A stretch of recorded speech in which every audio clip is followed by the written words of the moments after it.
Okay. Hi, everybody. I hope those of you out there in YouTube land can hear me.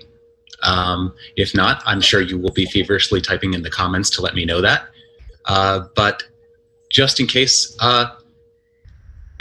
you don't know who I am, my name is Brendan Borkshiel. I'm a literary associate for the Landing Theater Company. I help develop new plays for local Houston playwrights. I'm really grateful that you all tuned in to talk about The Seed Becomes by Moats. Before I introduce the team, I would like to invite everyone to write any thoughts or questions they have about the play in the comments section on YouTube. And if you have any thoughts that you can't rattle off the cuff and type into a comment section, we also invite you to fill out this feedback questionnaire that we have on our website, landingtheater.org. We'll also post it on Facebook. This is really helpful for the playwright in figuring out how their play has been received. So we would really appreciate any and all feedback, even if it's just minor stuff that seems obvious to you. It's all useful to the playwright. But let me go ahead and introduce some of the people who were involved in this reading. First of all, Director Bree Bridger is here in the chat with us. Thank you, Bree. I also want to acknowledge Olivia Peel, the stage manager, and Alex Schumann, who I hope I'm saying that name right. We just call him Shu. Really quickly, before I get to the playwright, could I point to the different actors and have you introduce yourselves in the role you played, starting with Mohammed? Hi, my name is Mohammed Rashid, and I was tribe member / stage directions. Great. And Amy? Hi, I'm Amy Garian, and I was Ishtar. Guy? Hi, my name is Guy Cohen, and I was Marduk. Golbanu? Hi, I'm Golbanu Satayish, and I played Aya. Rachel? Hi, I'm Rachel Sendrick, and I played Ninhursag. Harut? Hi, I'm Harut, and I played Lilith. And Hannah? Hi, I'm Hannah Eileen, and I played Tribe and stage directions as well. Cool. I hope I got everybody. If I didn't, please interrupt me. And please, in general, interrupt me if you have thoughts on this play. But foremost, I want to introduce the reason we're all here, the mind behind The Seed Becomes, Moats, playwright. Hi, how are you? Hello. Hi, I'm Moats. I use they, them pronouns. I am doing great. I'm very stoked today. Yeah. Well, having a play read in public can do that to you. Yeah. I wanted to ask you a question that you've had to answer 1,000 times, but I guess that's a good one to start with. What sparks the idea for The Seed Becomes? So I wrote this play in college. I took a ancient civilizations class, and the professor asked us all, had this open welcome to class questionnaire thing, and was like, who is the most influential person in history? And I wrote down the woman who started the agricultural revolution. And the next class, he read some of the answers out loud, and he was like, this is the only time a person has put a woman, and she's not even named. And I was like, what's her story? And then a little while, the next semester, we had our theme in our playwriting class was myth and legend. And so I felt like this was the perfect story to kind of put in that, a world of myth and legend, because this is prehistory. There's nothing written of what this time period is like. And so there is the thought, but there's no firsthand experience of this time period. And so I was like, well, what is it like? Did you end up writing the play that you were envisioning at the beginning, or did it change in the process? Did it become something beyond what you first expected it to be? It definitely got beyond that. Originally the idea was, this is Ninhursag's story. This is Ninhursag's story and what she does with it. But as things kept happening, this was I started writing it, and one of the things that has come up a lot recently while I had continued to build on it is like generational drama. And I was like, well, that's there is generational drama and generational trauma to like take and talk about, because a lot of times it's like, well, this side is right and this side is right. And so it became a lot of like, we don't have a lot of like firsthand. We know that we do agriculture, that the Neolithic Revolution is successful, but we don't know how that comes about. We don't know if it takes one person or if it took 1 million people to do it. And so that became I don't know if Ninhursag is the one who changed the world, but I do know that like she changed this group of people. So that lack of exact knowledge of what happened in that time period, did you find that to be really challenging or really freeing when you were writing the script? Both, because there's an idea of things like hunters are always men, gatherers are always women. And there is that idea of a very like public, that's very public, but then when you get to the nitty gritty, that is not necessarily what historians find. And also there's no way to say every single nomadic tribe, in every single nomadic tribe, all of the hunters were men and all of the gatherers were women. And there's no way. I started out trying to figure out like, what do I want the structure of this tribe to be? I knew they were nomadic. I knew they were going to do, I knew that like one of the central conflicts was going to be where they staying or going. And so everything else I was like, well, I want this tribe to be run by a woman, and there's nothing in the realm of possible. There's nothing that says there's no possible way for it to have been. So some of it was very freeing, but I also wanted to keep it very like, it's set in the Fertile Crescent, and I felt like while it is not a story of specifics, while it's not a specific story of like this specific tribe that definitely existed, I wanted to keep it in theme of like, it is set in the Fertile Crescent, and that is where I wanted to pull some of the existing history from. Cool. I want to come back to you and talk a little more about the developmental process and how things have evolved with the script. But I also want to open it up to the cast, and I want to start by asking everybody, what is something from this play, a moment, a line, a theme, any little detail that you think will probably stay with you after this process is over?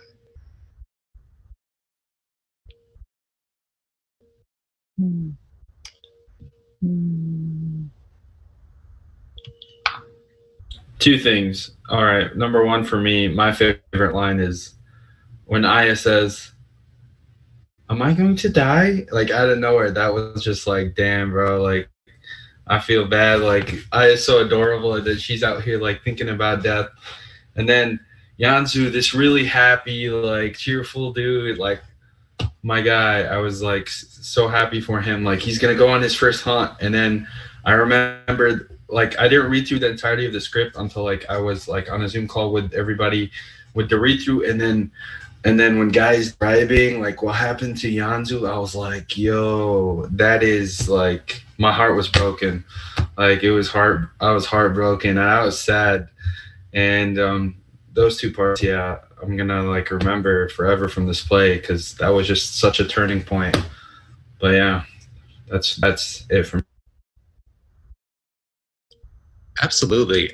And if that's a heartbreaking moment, a heart-healing moment for me is the end of the play, and this very believable illustration of two people who can agree to disagree and go their separate ways, but do so on peaceful terms with respect mutually. Yeah.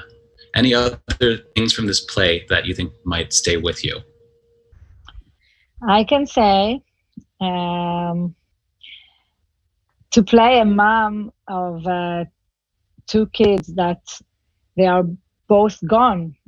She's losing them both. It's really hard thing. And I find it really touching and moving, strong, hard as an actress and as a mom to do this part.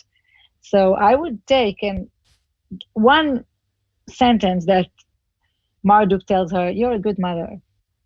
And she says, "Thank you." And I attach to that. And I know that with all the mistakes with growing kids, I have really small kids. So it's now the time of growing them. I will attach to this line, "You're a good mother."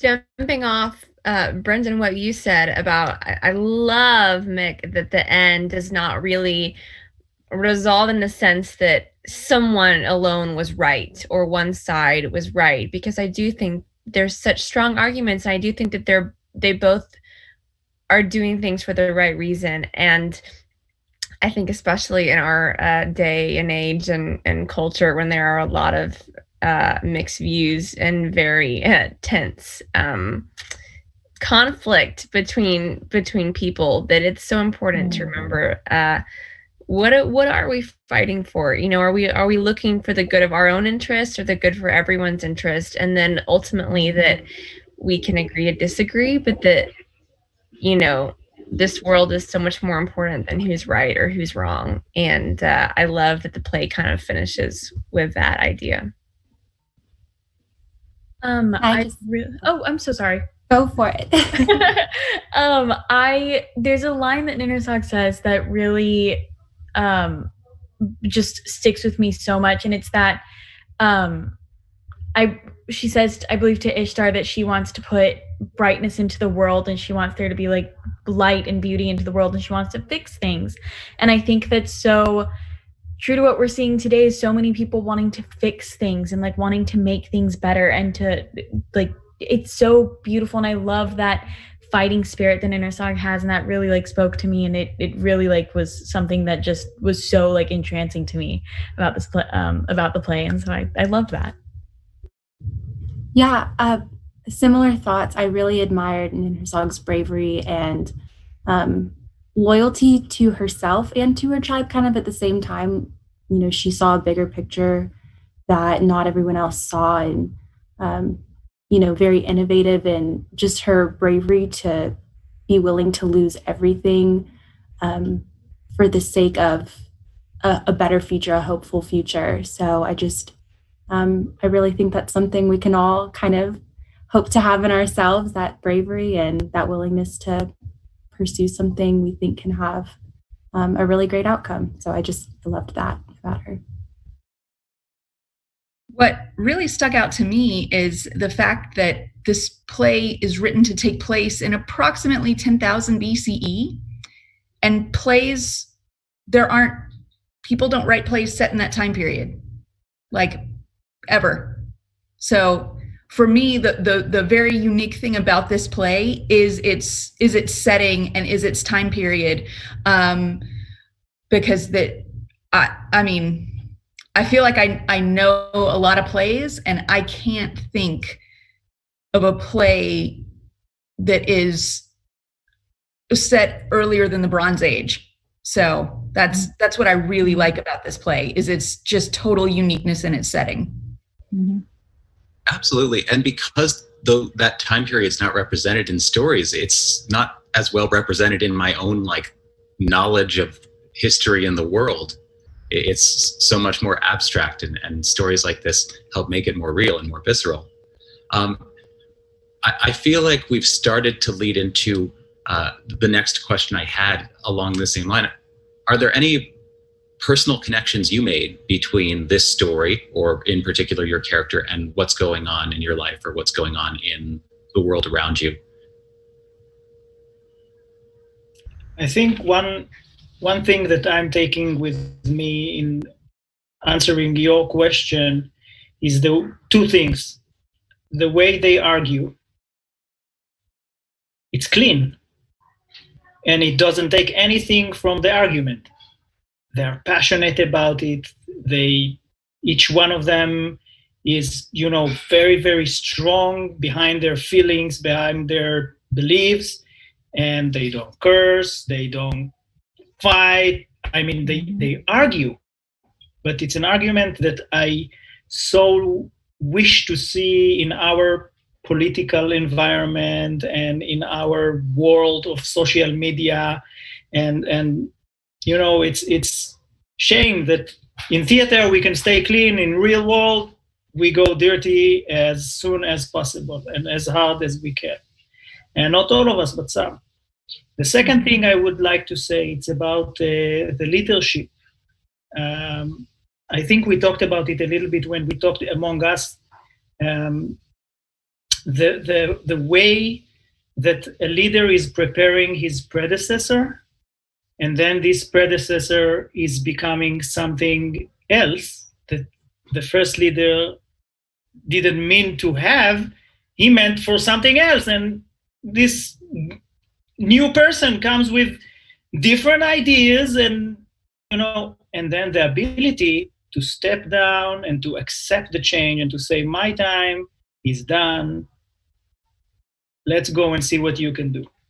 This is something that is very, very important to me. And I take it a lot into consideration in my life when I, again, in my small leadership of father and two children that are growing now and becoming teenagers, start to say, okay, that's what I meant to say. All my life I taught you this. You choose to do something else, I have to think about letting go. And that's, for me, in my personal space, very important. For me, connections that I can make to like real life is the number one thing is when people ever bring something up that's against the norm of society or the norm of the world, they're always face skepticism. Anybody that has brought major change to the world, it's always an uphill battle because people are comfortable with what they have right now because it's normal, it's easy. They don't want to accept something new because humans naturally fear the unknown. And anytime you look at people that have brought major change in the world, scientists, whatever, who've brought new things, who've discovered new things, they've always had to fight society over it because they're scared of changing to whatever the new thing is. So that's why Ishtar is very skeptical of Ninhursag, because she's bringing on something that's new, and she's not sure that it will bring like good change to the community. She wants to stick to what is normal, what they know usually works. So that's why she's constantly fighting Ninhursag over it, and they'll go to the point where they'll even destroy whatever they're bringing, like Ishtar destroyed Ninhursag's plans. So that's the main connection I would make with this play in real life. Yeah, Bree? My thoughts are somewhat a remix of some statements that have already been expressed by others, but I think that for me, the thing that I take away from this play the most is, with the conflict between Ninhursag and Ishtar, but also in what we see as being the reason between everyone else's decisions at the end of the play is that despite the disagreement, like the reason why they're able to come to an understanding at the end is because they begin to recognize that everyone's decisions, even when they're different from what they choose, is coming from a place of love. It's coming from a place of concern for their people, but it's just expressed differently. Ninhursag loves her tribe, and so she wants to give them a chance that they've never had before. Ishtar loves her people, and so she wants to protect them by doing the safest option. And so that's, everyone makes their choice, and it's after this long time of Ishtar and Ninhursag not understanding each other, and Ninhursag's being foolish and Ishtar's just being a coward, but eventually they come to understand, like, everyone has good intentions, but they're working with different experiences that are impacting what they choose. And I, as others have said, I think that that's a very valuable perspective to have when approaching disagreements like this.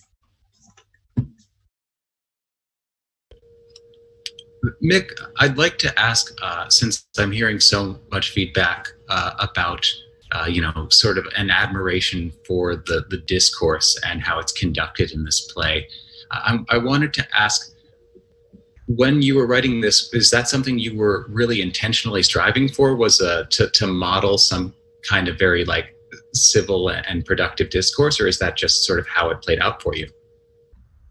I think that's how it played out. I didn't want them to be I don't think their discourse is perfect and wonderful all the time in it.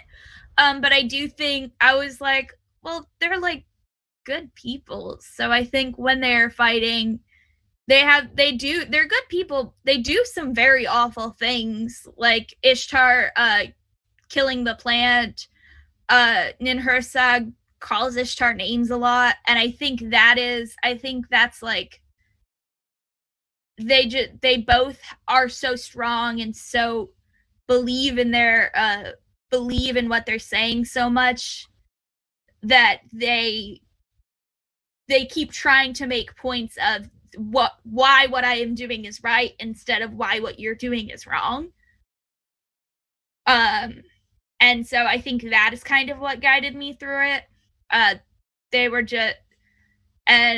were very much, I am right because, instead of you were wrong because, is what the way it kind of shook out. I'll add my admiration as a playwright because I know how hard it is to write characters who are good people and make them interesting. The most easily interesting ones are the degenerates by far. It's a little harder sometimes to find the intrigue and the good.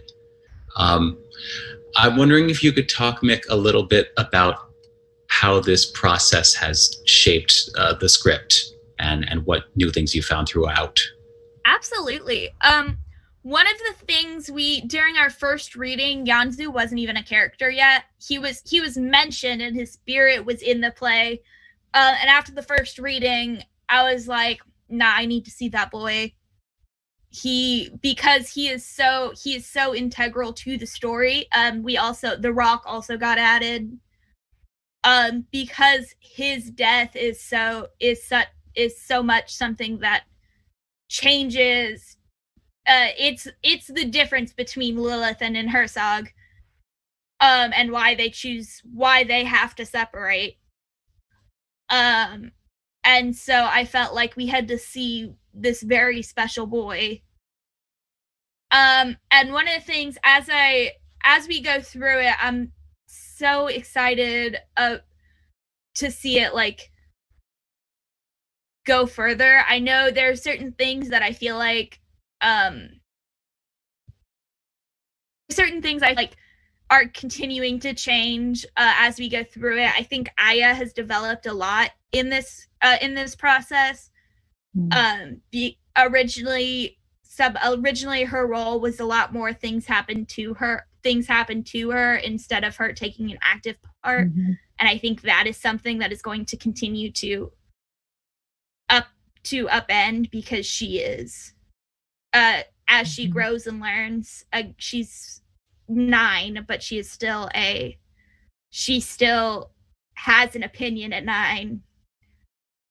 And I think that is something that really, as we're reading it, cemented that she needs to be heard. And also I think Marduk got much more developed throughout this process. I think it's only fair to ask Mick, but also the ensemble.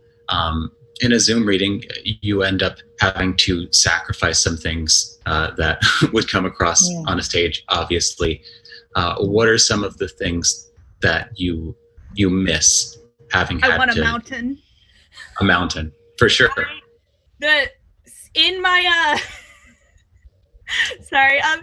the full version of this, there is going, I want that hill that the seed is on top of to be seen. I think the like different playing fields vertically is something that's gonna be a lot of fun to play with on a stage, and so having that will be wonderful. I also think the tribe is something that I really want to continue to develop. I think they have so much potential on stage. And I want to have them have their chance. There's one scene in particular when Lilith and Marduk and Ishtar are talking in the cave, and Aya and Ninhursag are talking on the hill. There is the stage direction of the tribe keeps turning back and forth to like decide who they're gonna go with, and I think that it's just like I see it in my brain, and I think that would be so fun and so like exciting to really get to be put on stage. Could I jump off of that, since it was so? One of the things that I enjoy most, like as a director, is specifically working with bodies in space. And so we do not have space in this format in which to put bodies. And so that was definitely challenging, finding other ways to show like that movement, because the script, like as Mick was saying, like so often most of the characters are on stage, even if they're not participating in the scene. And so finding out, who needs to be represented, who needs to be seen when, and making those decisions was a challenge. And then also trying to find some way to approximate the presence of the plant in the reading. I thought it was really important that we see this represented somewhere in the stream. And so we were able to make it the background image, and you could see somewhat the growth, but it's the status of the plant is updated every scene. And so it was definitely very important that be a part of the experience for the audience in this show. And so those were two challenges adapting it in this specific format, but I hope we did it well. In the scene that Mick was describing about, the decision between who the tribe goes with, we were able to do something kind of fun with the transition of actors in and out of the screen, where that would have been just like kind of a continuous flow of staging, maybe, if it were a fully realized production. And was one of my favorite scenes to work on, was seeing also, how does one conversation flow into the next, and why, and the parallels that get drawn between Ninhursag and Ishtar in that scene as well. So challenges, but fun things to solve. Absolutely. I think that split scene where you have, one discussion going on simultaneously to another is one that I was really craving the full stage view of. Were there any unexpected... Oh, Guy, please jump in. I wanted to say a good thing. One good thing that I'm taking from the translation between stage and camera. On stage, I was never able to see myself. So now, today, I sat and I saw I don't know how to call it, the movie, the show, the clip, the new thing that we created. And I was able, and I'm sure that most of us were the same, say, oh my gosh, I shouldn't have done that like this. Oh my gosh, I could do that. Or, oh, I'm all wrong.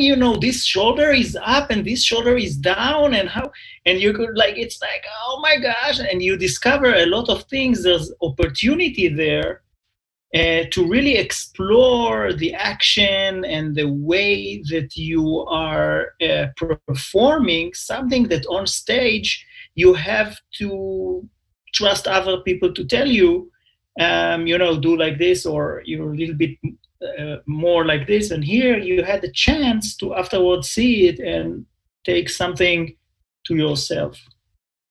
So that was a good thing for me.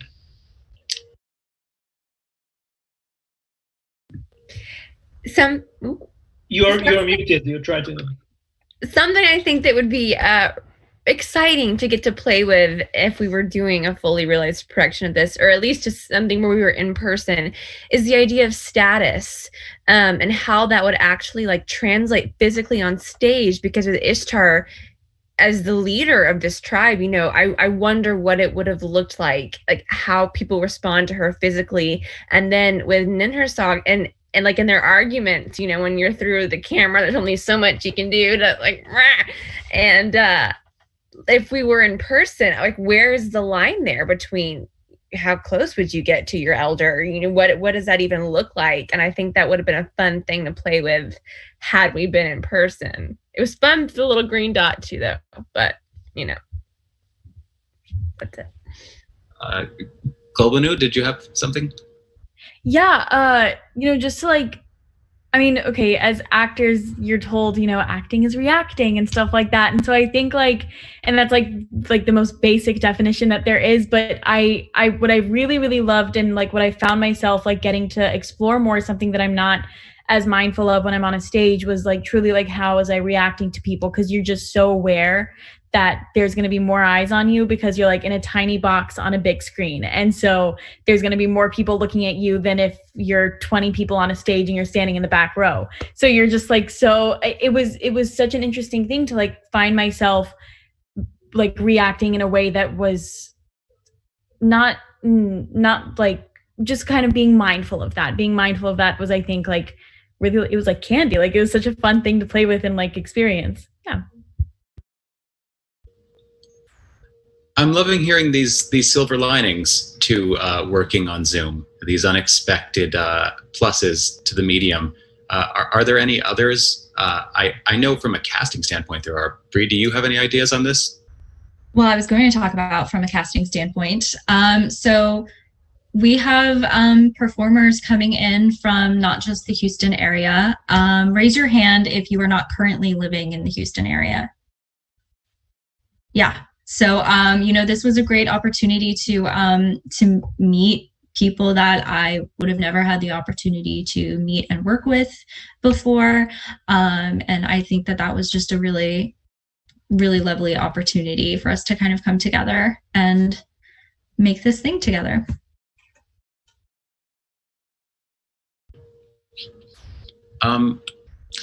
It looks like I'm not seeing any questions in the live chat, though someone please feel free to correct me if I'm wrong about that.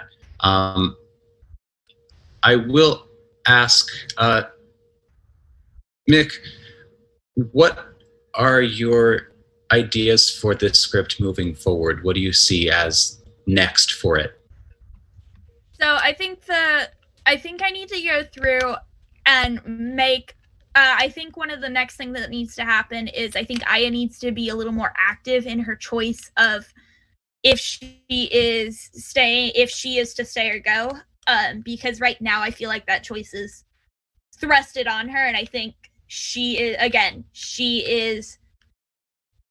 still a child who is being guided by these two voices.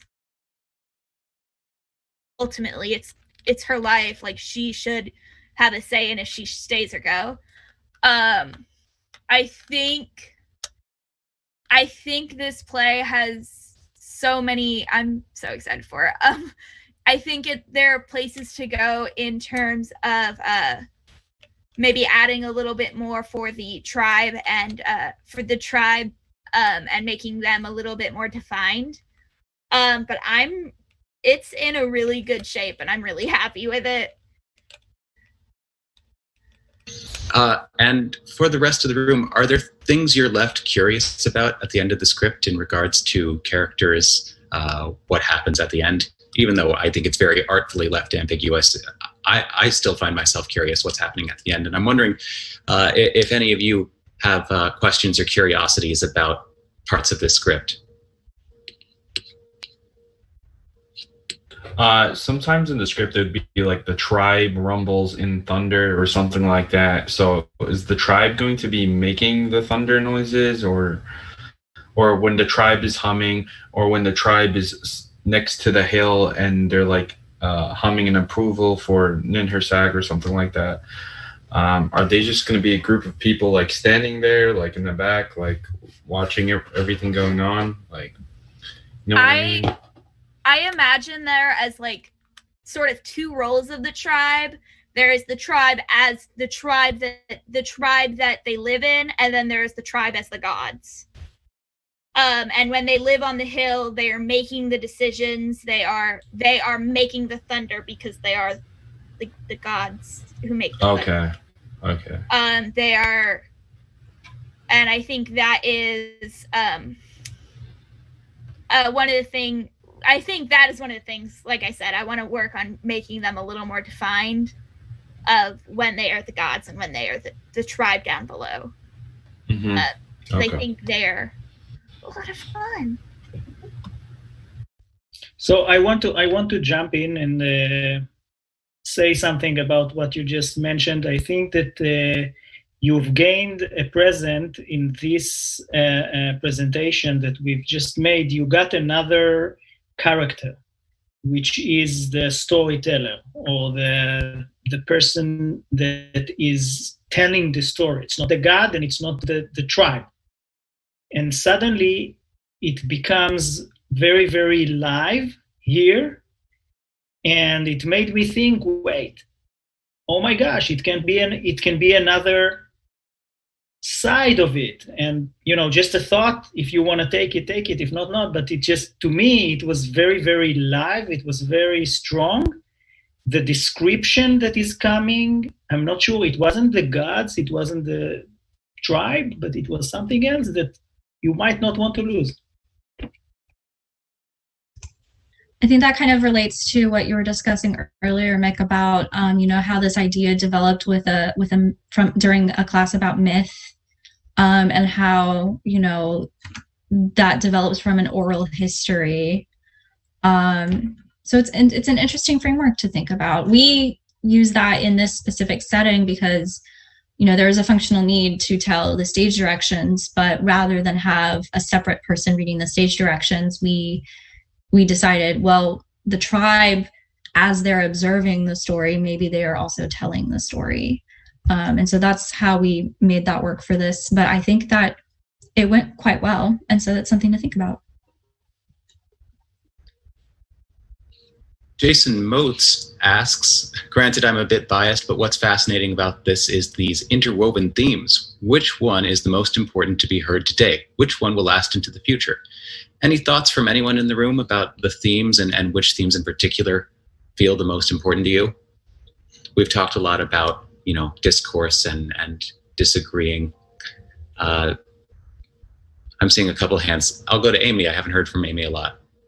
I think the biggest theme for this play that will go forward is our interconnectedness and our need for community. I mean, clearly, these unprecedented times, take a drink.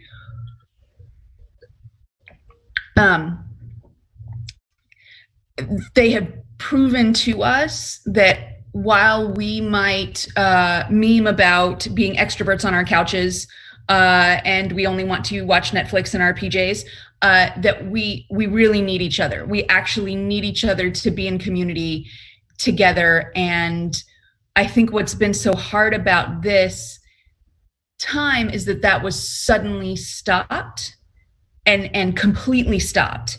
And I think the themes of community that this group discovers, I think are the things that will certainly make this play a comment on its time and will take it forward into the future. I also have a point. I believe this play has a lot to do with feminism. And in these days, the days of the Me Too days, it has a strong point. The women here are strong. Ninhursag, she does what she wants. She go to fulfill a dream. She go to do something not only for her, but for the community, as Amy said. And and Ishtar is the lead of the tribe. There is a feminine voice in this play, and it's a message to be passed. One of the things I had, I texted Bree the other day in the middle of nowhere. I was like, I need to change the character page because Ishtar, Lilith, and one of the themes that I kind of nicked really early on because I didn't feel like it was as important to this specific story because a lot of women's stories are around motherhood. And that is like an important story and should be told well. But I'm not a mother. I don't think I can tell. I don't think right now I have the knowledge and the wisdom to be like, here's how to tell a mother story. But I do think that the one of the things I had changed in the character page is I put Ninhursag is the mother of revolution, Ishtar is the mother of a people, and Lilith is the mother of children. Because all three of them are three adult women who are very powerful in very different ways. And that was something that, like, I was like, mother stories, TM, are often kind of like, oh, well, usually the mother character is kind of thrown to the wayside because she's not as important. And that was one of the things that, like, I didn't want to do. I think there is a room for women to be mothers, but not to have the same mother story. If that makes sense. Mick, something really cool that you said during rehearsals once was that I just found super fascinating was that you said that there wasn't even really, like, it wasn't meant to be a, like, power between the genders thing. Like, the rank was found in age, which I thought was really cool because and truly, like, there's not, while there is, like, themes of, like, feminism and, like, strong women, it's not there's nothing.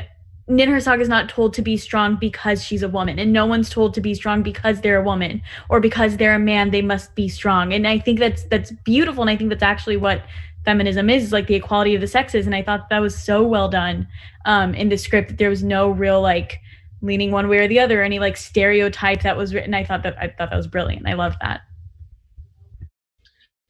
Yeah, I really love how by setting it so far in prehistory, you can challenge this assumption we have that the biases that shape our society right now have always existed and are built into us. You can say maybe not. I mean, what is the evidence of that? Show me the evidence. It's a weirdly uplifting takeaway from this to think about the idea that maybe those things were not learned at some point and therefore can be unlearned. We're drawing to a close here, so I just want to give everybody a chance to just jump in with any last thoughts in case you have something that's been lingering on the tip of your tongue or in the back of your mind. While you're thinking about that, I will just plug our next and final reading for the Landing Developmental New Work series, Legs by Christian Gill, which will be read on the 31st of this month. And I'll ask Mick, do you have any other projects you're working on that you would be interested in plugging while you have a platform here? I know you podcast. Yeah, I do podcast. I am one of the co-founders of the Lavender Lemonade Collective. You can find us at facebook.com/Lavender Lemonade Collective. You can also find us at lavenderlemonadecollective.com. We are a LGBT-run podcast network that tells LGBTQ+ stories past the coming out. So you should check them out because they're fun and good. Yeah, I write both of the current ones. Cool. I do have my final question queued up, but I want to do last call for any closing thoughts. Hannah, please. So just one thought that kind of came in that I would just like to know more about with Ninhursag's upbringing or like her life experiences. I know briefly the character like Ree is mentioned as this friend that I guess Ninhursag lost, and I would just be curious to know like the flashback, or see the flashback, or know like more about that, because I thought that is something impactful that has led Ninhursag to push to find something better for her tribe. Interesting thought. Just curious about that. It's never too late to offer feedback through the online questionnaire that we have on the website, and we'll post on a link on Facebook. Here's my last question, and it comes courtesy of Artistic Director David Rainey. Where is everyone from? Since we mentioned we're zooming in from various parts of the state and outside the state even, can everybody quickly just say where you're currently located? Can I start with Harut? You're muted. I'm I'm now currently in New York. Cool. And Gulbanu? I go to school in Gainesville, Georgia, and I am Atlanta-based, but I am currently in my hometown of Brownsville, Texas. Rachel, you're in Houston? I just left Houston, so I just finished my MFA at the University of Houston, but now I'm in Dallas. Okay, cool. And Hannah? I'm in Galveston, Texas, not far from Houston. Amy? I am a former Houstonian, but now I am in Huntsville, Alabama, teaching at the University of Alabama in Huntsville. Guy? Born and raised in Israel. Me and Harut were in the same class in school, in high school, but now living in Houston. Bree? Houston, Texas. Mohammed? Muted. Sorry, I'll go again. Yeah, Houston, Texas, dead center. Cool. Nick, you're not in Houston, right? I was in Houston, and we had to move because of COVID. I now live in Orange, which is on the coast of the Gulf of Mexico, is actually where it is. Cool. So once again, silver lining of working through Zoom, getting to work with all these amazing actors who would probably not be able to assemble in person. Thank you all so much for lending your artistry to this production. Thank you, Mick, for writing this play. I think that's going to be it for us. So thanks all for tuning in. Have a good evening.